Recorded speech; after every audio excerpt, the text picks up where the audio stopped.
এটা কি রসমালাই? ওয়াও মাশাআল্লাহ। এটা কি? এটা কি রসমালাই? এটা হচ্ছে মধু মধু। এটা কি? মধু মধু। মধু দেখি।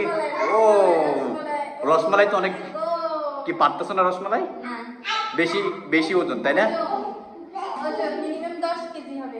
কত কেজি হবে? 10 কেজি। তুমি আন্দাজ করছো কেমন? গাইস করছো দেখি। মধু। আদিব মধু খাবে কেমন? এই আদিব এখন আমরা মধু খাবো। রসমালাই রসমালাই মধু মধু রসমালাই রসমালাই আদিব আসতেছে আসতেছে মধু মধু। ও আদিব এসেছে। দাও বাবা। ওই কি রে বলো। আদিব এখন ডায়লগ দিবি দাও। আদিব এখন ডাইরেক্ট দিবে। দাও দাও বাবা দাও। ওই কি রে? ওই কি রে? বলো ওই কি রে? ওই কি কি বলে কি বলে? ওই বলো।